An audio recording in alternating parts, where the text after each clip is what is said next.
Hi everybody, this is Craig Teener for The Mindful Eye and The Daily Critique. Today's image was submitted by Yu Chow, who's an intermediate photographer from Indiana. Yu Chow shot this with a Nikon D80 and a 50mm f1.8 lens.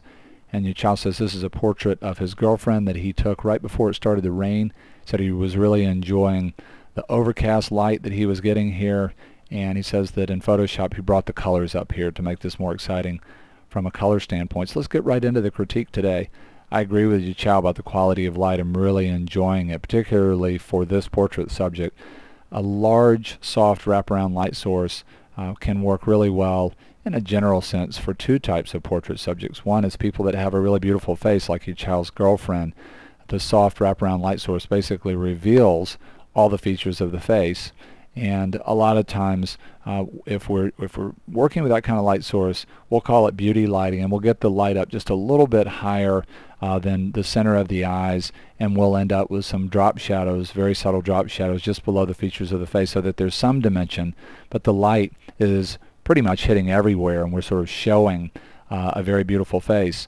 Another sort of archetype in terms of a portrait subject that can work really well with beauty lighting is a portrait subject that has deep set eyes and very dramatic features.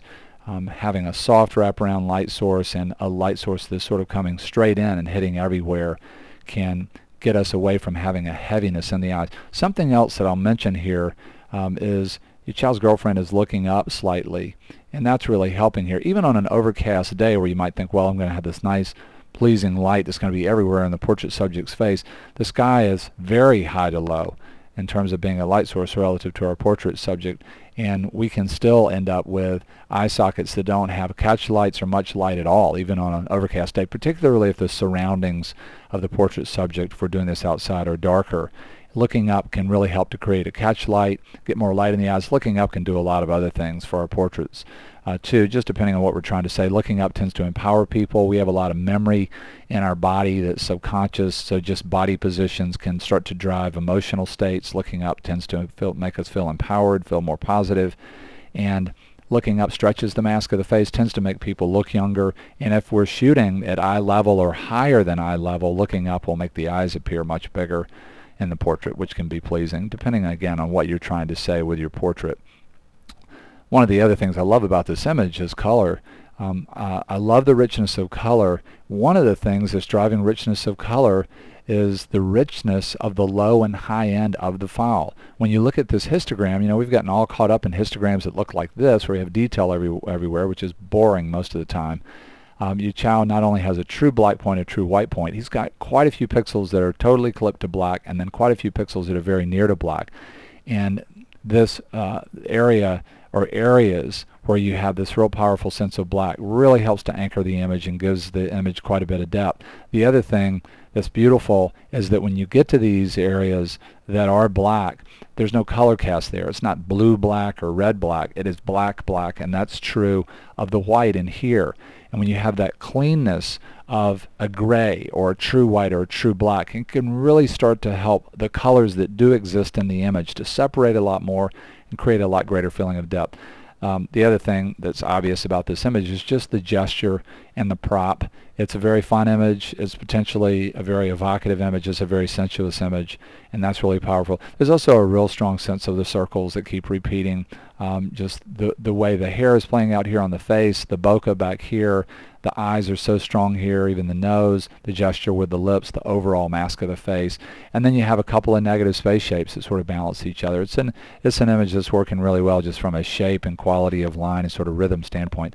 Here's one of the main reasons why I picked this image. So far I've just said a bunch of things that I like, and I like this portrait quite a bit. I really just wanted to talk about a variation of this image, but in doing that I wanted to talk about something that you might try when you're shooting people that might really start to open up a whole new world of possibilities and might start to help you in your mind's eye to start to see more possibilities than just walking up and doing what we can tend to do, which is here's our camera, sorry about the bad diagram, and just shoot with the horizon being level here, just dead on the level right into people. Here's something you might try. You might try shooting a whole series of sketch shots real quick right when you approach somebody, or in this case if it's somebody that you know, when you're just working on a portrait. And here's what I'm talking about.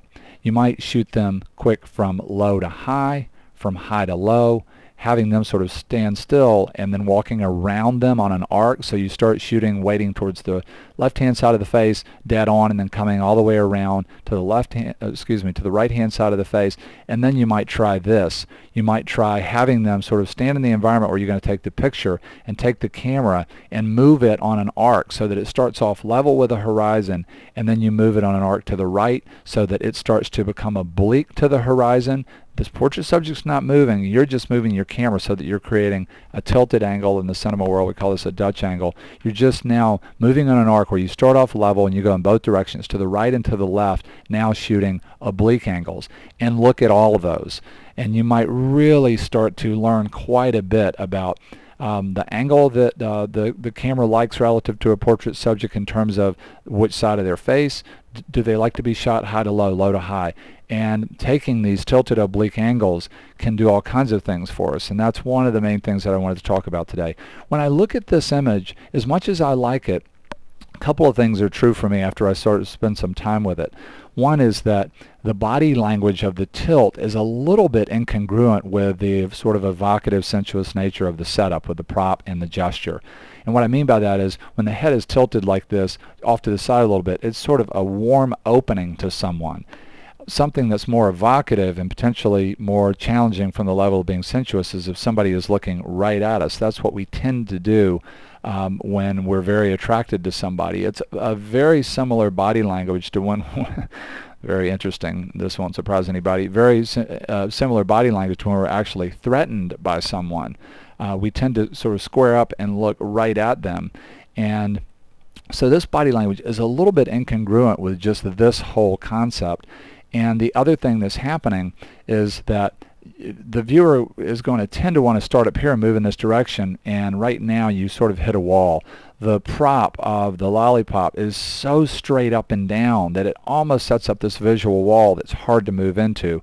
Something else is true. There's more of a feeling of movement on this diagonal, but we want to start here.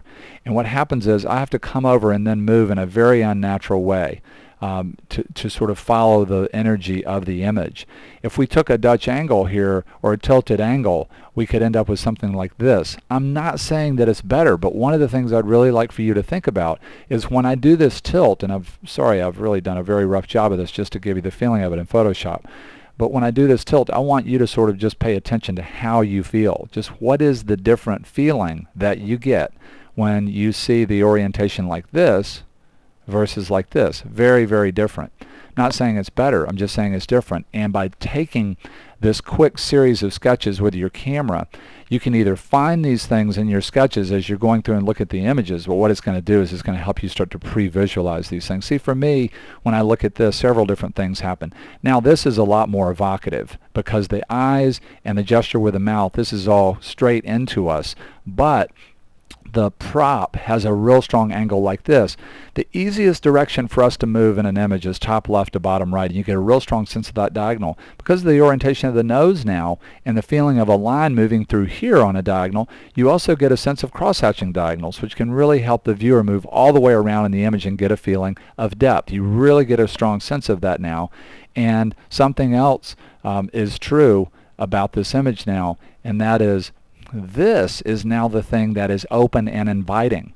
And to me, that is more congruent with the sort of this concept of it being this sort of connection that's suggesting something that's very evocative or very sensuous. Again, that's just my opinion, so I'd love to hear your feedback about that. And remember, this wasn't about this being a better shot. More than anything, it was about this idea of sketching and shooting these different shots and seeing if that might help you become a better portrait photographer. Really beautiful portrait from you, Chow. I want to say a big thank you to him for sharing it with us on the Mindful Eyes Daily Critique.